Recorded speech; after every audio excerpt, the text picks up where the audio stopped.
Lorsque le sabbat fut passé, Marie de Magdala, Marie, mère de Jacques et Salomé, achetèrent des aromates afin d'aller embaumer Jésus.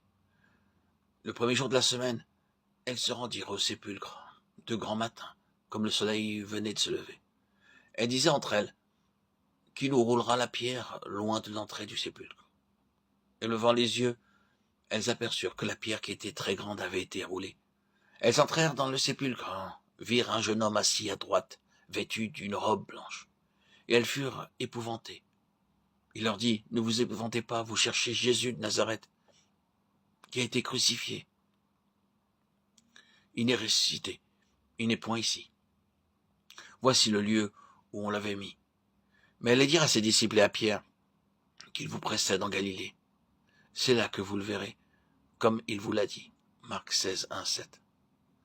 À la fin du dernier chapitre de l'évangile de Marc, il nous est dit que très tôt, au lever du soleil, le premier jour de la semaine, plusieurs femmes se rendirent au sépulcre où Jésus avait été déposé, pour embaumer son corps avec des aromates. C'est alors qu'un ange leur dit, ne vous épouvantez pas, vous cherchez Jésus le Nazaréen, le crucifié, il n'est pas ici. Mais allez dire à ses disciples et à Pierre, en lisant ces dernières paroles, et à Pierre, les larmes sont montées spontanément à nos yeux. Pourquoi le Seigneur ne mentionne-t-il pas Jean, le disciple bien-aimé, ou Thomas, l'incrédule? Pourquoi parmi tous les disciples, Jésus cite seulement le nom de Pierre? C'est parce que Pierre l'avait renié.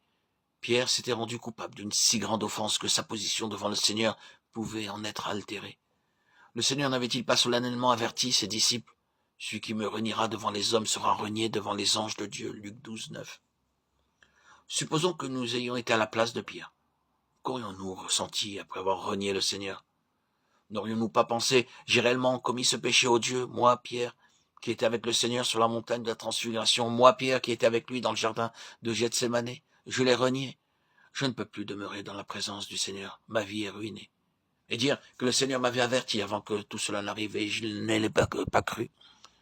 Je n'aurais jamais pensé pouvoir faire une chose aussi ignoble. Moi, Pierre, qui l'ai reconnu et confessé comme étant le Christ, le Fils du Dieu vivant. Moi, Pierre, qui ai protesté en déclarant que jamais je ne l'abandonnerai et que je donnerai ma vie même pour lui. Il a su que je l'avais renié. Dans la cour de la maison du souverain sacrificateur, le Seigneur s'est retourné et il m'a regardé. Luc 22, 61. Depuis lors, que de pleurs n'ai-je versé. Mais de quelle utilité sont les larmes? Elles ne peuvent annuler ce péché. Moi, Pierre, j'ai renié le Seigneur. Pierre a dû très certainement se remémorer les tristes événements de ces 2 ou 3 jours passés. Et, à la triste lumière de ces événements passés, combien de nombreux et accablants détails ont dû être mis en relief. Se pourrait-il qu'il les oublie un jour? Non, jamais. Pierre ne pourrait jamais les oublier.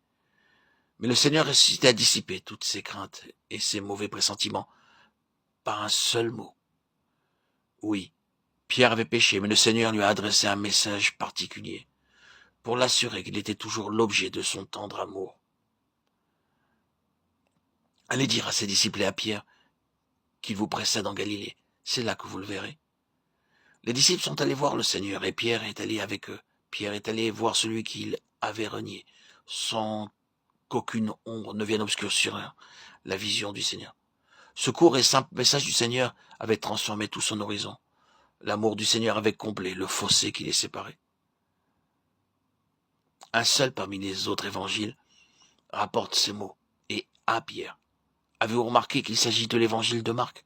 Marc était très certainement le secrétaire de Pierre. Marc a beaucoup appris de Pierre concernant le Seigneur et selon toute vraisemblance, c'est de sa propre bouche qu'il a entendu ces quelques mots, car il avait été inscrit de manière indélébile dans le cœur de Pierre.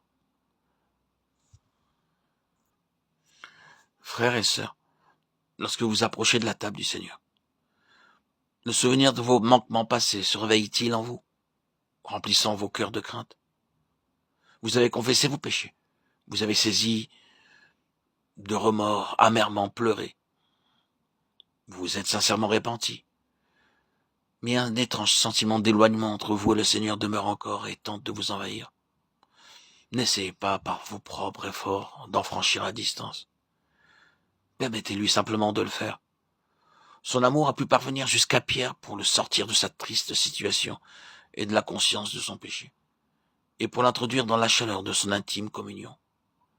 Pierre aurait pu demeurer dans les ténèbres, pleurant amèrement, si le Seigneur ne lui avait pas adressé ce message personnel d'amour. Allez dire à mes disciples et à Pierre. Cette parole, tout d'abord adressée à Pierre, a été aussi consignée dans la parole de Dieu, pour tous ceux qui sont conscients de leur péché, comme Pierre le fut également. Ne laissez pas votre manque d'amour pour le Seigneur vous maintenir loin de lui, mais ouvrez vos cœurs à son amour, car il comble toute distance. Ne repoussez pas sa grâce en succombant à la tentation du souvenir de vos péchés, mais écoutez le plaidoyer de son amour, car lui se souvient de vous.